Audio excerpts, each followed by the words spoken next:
All right, gentlemen, let's move straight to our next conversation. And still on Rivers State's political imbroglio, the Attorney General of the Federation and Minister of Justice, Lateef Fagbemi, has alleged that the now suspended governor of Rivers State, Siminalayi Fubara, tele-guided militants to blow up pipelines in the state. Fagbemi made the accusation while defending President Bola Tinubu's declaration of a state of emergency. He said although the governor was not directly culpable, he failed to dissuade the militants from vandalizing the pipeline. Fagbemi argued that with the nation almost reliant on crude oil, anyone touching the pipeline is not only an enemy of Rivers State, but Nigeria. Meanwhile, President Bola Tinubu has sworn in the sole administrator of Rivers State, Vice Admiral Ibok Ete Ibas, retired, into office.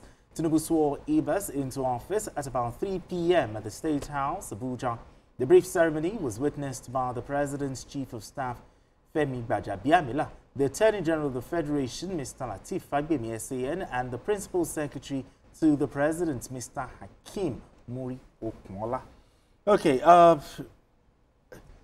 Adewale, the AGF accusing the governor of tele-guiding the militants to blow up the pipeline. But do you think the governor could have done more, to prevent the militants from carrying out their threats?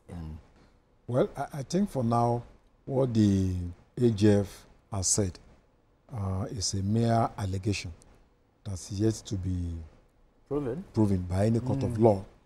However, I think it's easy to suspect, that the government that was removed,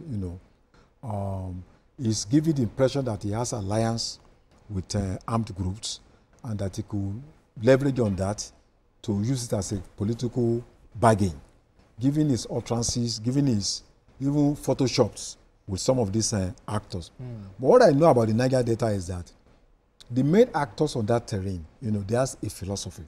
When they were doing Kayama Declaration, I was involved, and I think the Niger Delta struggle also have been involved for the past 25 years. Okay. So I know the major actors. I know that they are driven by principles, ideology of control over resources, control over, pollution, problem of pollution, problem of environmental degradation and all that. So I don't think they should suck him to a political difference between two individuals. I don't think on this basis, the armed, the militants in Niger Delta should use this as an excuse to now be, and if you look at it, Wike is from Rivers State, Fubara is from Rivers State, they are both from Niger Delta. So who is to benefit from, a situation where one armed group will now begin to, because almost every ethnic group in Niger Delta also has some form of militant organizations. So if they carry on along that line, it might spill over to inter-ethnic conflict, because Wike also has his own. In fact, his own ethnic group is the biggest in terms of population in Rivers State. We have Andoni, we have Ndoni, we have Ugoni, we have Ikwere, and all that. So I think this dimension should be discouraged if Fubara has any influence on those groups. He should be able to dissuade them. But I think the major actors, I don't think they are involved in any, like Asari Dokubo, like Tompolo. So when those people speak, when they act, that will begin to, people like Digifa, Worinipre, so when those people come on the feed, that they will begin to fear. But I think these are just pockets of individuals who are not organizational. They are just acting on impulse, and I believe, it's not going to last for a long time. Still talking about the situation in Rivers State and what the AGF said. Do you think if the governor had openly distanced himself, from the threats and, and do you think the situation could have been different? By condemning those people publicly, do you think the situation in Rivers State, situation could have been different? No, I think the inference that the AGF is, drawing its conclusion from is based on that statement. I think that is where, but you cannot take that to the court, to say, okay, this is it, this is what he meant. Because he can say, that is not what I meant, But I think that is where he's trying to, but the thing is, I think this has happened, and the governor I know would have, because even after that incident, he went ahead to start doing his job, and he never made that such statement anymore. Rather, he was even, going about his normal thing, which is governance, trying to inaugurate project and all that. But we shouldn't be. I think all of them have learned their lesson, because even recently, today, yes, the presidential amnesty program, the administrator also even pleaded with ex-agitators, not to join the fray of all the political crisis that is in Rivers. Okay. Because once those ones start to join, this is the only way that all these political actors can start bringing in people for them to begin, to join into the politics. Okay. By the time they start having that issue about this camp and that camp, our pipelines will not be safe. And I know that the president has a target for him to at least wrap up oil production to about 2.1 million, this year. Exactly. And so he'll be looking at all those things, and that is where the AGF is also saying that maybe the governor tele-guided militant to go and bomb. But you cannot hold the governor. You can't say that the governor actually is not culpable, but but something like that, But you can't just say categorically that it is the governor. All right, the suspended governor. Okay. All right, BK, let me come to you here. The AGF accused the governor of tele-guiding, the militants. Do you think if he had condemned these groups that were threatening thunder and brimstone publicly, do you think the situation in Rivers State could have been different? I think the turning point was when he made that statement that they should await instruction. And on the day when he made such a reckless and irresponsible statement, on this program, I said, why would you say such a thing? Are you trying to incite people to violence? I then dared him to try it. I dared him. Go back and watch that tape. I dared him to try it because I knew the end would not be palatable. This is a country. It's a country. And no one should be able to hold Nigeria to ransom without any repercussions. We've gone beyond that as a nation. Okay. So by making that statement and the previous statement that he made that he's been restraining himself, that he knows what to do, but he's been restraining himself. People have been telling me that the governor could actually stop people like Wike from coming into town. Of course, if he's going to do that, he's going to use militants and all that. And we've seen bombing happening in the House of Assembly. We've seen House of Assembly being demolished. You didn't just demolish where they sit, you demolish even other parts.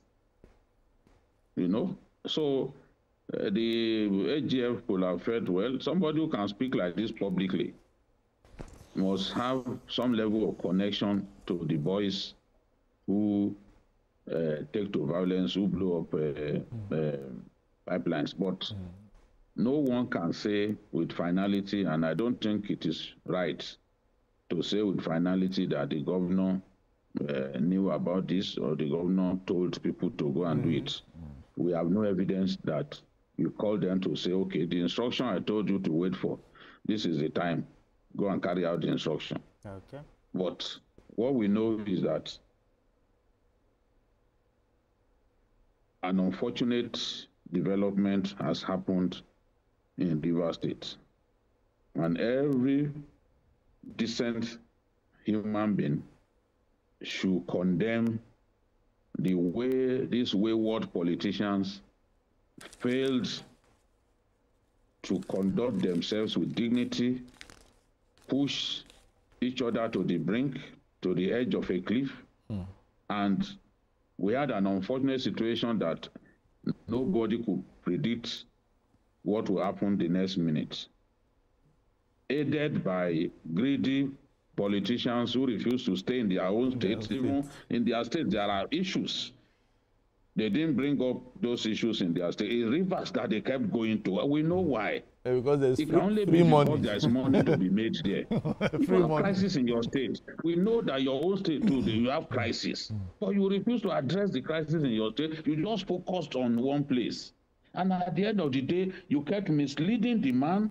You kept pushing him to take the wrong decisions. Rather than stay in the middle and try to solve the problem, you were part of the problem. You inserted yourself ingloriously into the problem until we had this situation on our hands. All right, then. Okay. It is our wish, as I said earlier, listen to me before you are pushed to round up. It is our wish. Yes, because I know they're always hurrying you up. It is our wish to see peace return to Rivers State. It is my own wish that Fubara completes his term. And hopefully there will be a political solution that will enable Fubara come back and complete his term.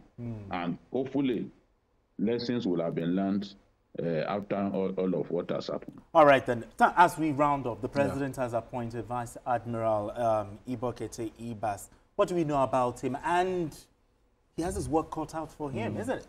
Well, it's a good thing, you know, he's from the same Niger Delta, so he's not an outsider, you know. And then number two, he's neutral. He's expected to be neutral. He's expected to be neutral. He wasn't picked from, he's not a political figure that we can say. So I think those are two important things. And then we hope he continues to be neutral as the administrator. And I think Fubara should also know that he has a second chance to come back after 6 months. And I hope he still has this chance to even spend more than first time as governor. He just needs to... So, in just 30 seconds. So I think Ibokete Ibas, you know, has his work cut out for him. And it's just for him to make sure that he restores peace. Exactly. And then the progress of that state, you know, continues. So, just like Vicky said, we really need peace back in Rivers State. Exactly. And that is what the president is after. Absolutely. All right, thank you so much, gentlemen. Yeah, thank you. Appreciate you as always. Thank you so much, BKO, for joining us via Zoom to have this beautiful conversation. And also, that's it on Journalist Hangout today. Join us tomorrow for another episode of the program. You can watch the repeat broadcast of this episode tonight at 11. Join us on Sunday from 1:30 to 3:30 p.m. for Journalist Hangout on Sunday. We're on YouTube at youtube.com/TVC News Nigeria. I am Benga Oreshegun. Bye for now, and God bless Nigeria.